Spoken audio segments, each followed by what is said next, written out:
दोस्तों, live in relationship पर अलग अलग हाई कोर्ट और सुप्रीम कोर्ट के व्यू रहा है कि दो व्यक्ति अगर बालिग हैं और साथ रहना चाहते हैं तो इसमें कुछ भी गलत नहीं है। लेकिन लिव इन की स्थिति पर शादीशुदा लोगों के बीच काफ़ी कन्फ्यूजन रहता है, खास तौर से तब जब भी किसी व्यक्ति की शादी हुई है लेकिन उनके बीच में डिस्प्यूट्स हैं जिस कारण पति पत्नी साथ नहीं रहते। तो क्या मैट्रिमोनियल डिस्प्यूट के दौरान लिव इन रिलेशनशिप में किसी के साथ रहना लीगल है? आज हम इसी मुद्दे पर बात करेंगे ताकि ऐसी परिस्थिति का सामना कर रहे काफ़ी लोगों को इस बारे में क्लियरिटी मिल सके। इससे पहले अगर आप हमारे चैनल पर नए हैं तो आपसे निवेदन है मित्र, आप हमारे चैनल को लाइक शेयर सब्सक्राइब करके फ्री में ग्रो करने में आप हमारी मदद कर सकते हैं। और इसी तरह की लीगल और इंटरेस्टिंग जानकारियाँ या इस तरह के वीडियो की नोटिफिकेशन आप तक मिलती रहे और बेल आइकन भी दबा लीजिए, विनम्र निवेदन है मित्र। सबसे पहले तो मैं क्लियर कर दूं कि इस वीडियो में लिव इन रिलेशनशिप पर केवल कानूनी स्थिति हाई कोर्ट और सुप्रीम कोर्ट के डिसीजन के अनुसार ही बताया जा रहा है। इसमें जो भी आपको बताया जा रहा है इसमें कोई मेरी व्यक्तिगत या मेरी कोई पर्सनल राय नहीं है, या मैं किसी सामाजिक एंगल से किसी स्थिति को जस्टिफाई ताकि किया जा सके, ऐसा कुछ नहीं है। ठीक है, कल को क्योंकि आगे बात आएंगी, चलिए मेन मुद्दे पे बात आते हैं। मेन मुद्दे की बात करते हैं। सबसे पहले तो यह है कि हमें यह तो सोचना पड़ता है कि मैट्रिमोनियल डिस्प्यूट के दौरान क्या लिव इन रिलेशनशिप में रह सकते हैं। तो क्या इसलिए क्योंकि हम सभी जानते हैं कि हमारे देश में जो लीगल सिस्टम है वो इतना फास्ट नहीं है, और जब किन्हीं पति पत्नी के बीच डिस्प्यूट होता है तो बहुत बहुत कम ऐसे समझदार होते हैं कि इस स्थिति में आपस में सलाह मशवरा विचार करके जल्दी से आपसी मामले को निपटा लेते हैं। बहुत कम होते हैं, नहीं तो लोग एक दूसरे को वही है ना, बस अकड़ दिखाने में लगे हैं कि मैं उसको सबक सिखाऊंगा, तू उसको सबक सिखाएगा। ये होड़ लगी रहती है और सालों निकल जाते हैं कानूनी लड़ाई में। दूसरी बात यह है कि शादी से डिवोर्स हुए बिना दूसरी शादी लीगल तो है नहीं, और इसके लिए सजा के प्रोविज़न भी है। यानी कि किसी शादी से डिस्प्यूट हो जाता है तो उससे कई सालों का टाइम तो लग जाता है, इस बीच पति पत्नी दूसरी शादी नहीं कर सकते। इसलिए ही काफ़ी लोग लिव इन रिलेशनशिप में रहने पर विचार बनाने लगते हैं। अब एक क्वेश्चन और उठ के आता है, क्वेश्चन और राइज होता है, डिवोर्स केस चलने के दौरान कोई व्यक्ति दूसरी शादी तो नहीं कर सकता, लेकिन क्या लिव इन रिलेशनशिप में वो रह सकता है?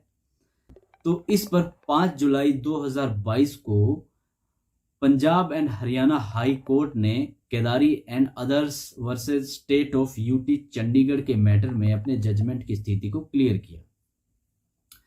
इस केस में जो पटिशनर वो आपस में लिव इन रिलेशनशिप में रहते थे और दोनों का जो अपनी मैरिज पार्टनर के साथ लीगली मतलब डिवोर्स नहीं हुआ था, साथ रहते थे, लिव इन में रहते थे वो, लेकिन उनका आपस में डिवोर्स नहीं हुआ था। इन दोनों को इनके रिश्तेदार धमकी दे रहे थे कि फला, जो भी धमकी दे रहे थे, इसलिए इन दोनों ने हाई कोर्ट में प्रोटेक्शन के लिए पिटीशन फाइल की।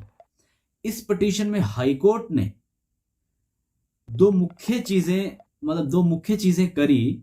हाई कोर्ट के फैसला है ये आया कि पहली तो ये कि right to life and liberty हमारे कॉन्स्टिट्यूशन का बेसिक फीचर है।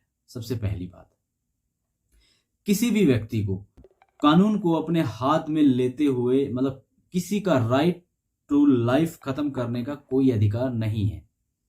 दूसरा ये कि कोई भी व्यक्ति जो मेजर है उसे अधिकार है वो अपनी मर्जी से अपने पसंद के किसी पार्टनर के साथ रह सकता है, उसे पूर्णतः इस बात का अधिकार है।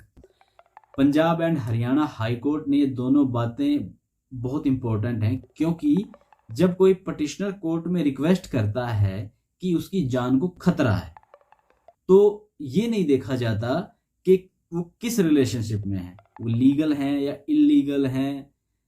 अगर उनको जान को खतरा है, कोई व्यक्ति मतलब अगर कोई व्यक्ति कुछ इलीगल भी करता है, ठीक है, तो उसको सजा देने का अधिकार सिर्फ और सिर्फ कानून के पास है, न कि उसके रिश्तेदारों के पास।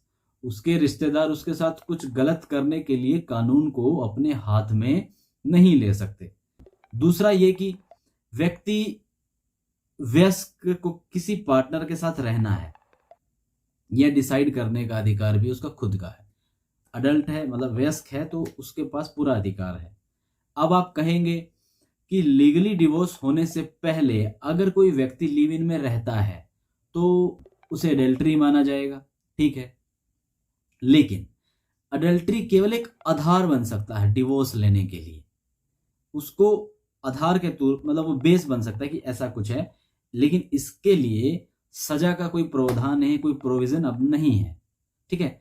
तो डिवोर्स को प्रोसेस के दौरान, वो प्रोसेस चल रहा है, अगर कोई व्यक्ति किसी और के साथ लिव इन में रहता है तो उसका पति या पत्नी उसके खिलाफ मतलब इस ग्राउंड पर, एडिशनल ग्राउंड पर डिवोर्स मांग सकता है। लेकिन ऐसी कोई रेमेडी उसके पास नहीं है कि वह लिव इन में रहने से उनको रोक सके।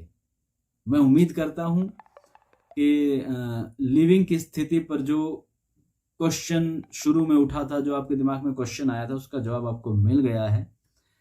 लिव इन के बारे में अगर आप कुछ और भी जानना चाहते हैं तो आप हमारे कमेंट करके आप पूछ सकते हैं। एक और बात है, इसके बारे में एक और सवाल उठता है कि अगर लिव इन में रह रहे हैं, जैसे फीमेल पार्टनर के साथ रह रहे हैं, अगर मान लो भविष्य में उनके रिश्ते बिगड़ जाते हैं तो वो यौन शोषण का या रेप का केस दर्ज ना करवा दे। तो इसके लिए एक सजेशन भी है कि जब आप लिव इन रिलेशनशिप शुरू करते हैं, उसमें रहते हैं, तो आप एक एग्रीमेंट जरूर बनवा लें ताकि आप दोनों की सहमति को प्रूव करना थोड़ा आसान हो जाए, इजी हो सके।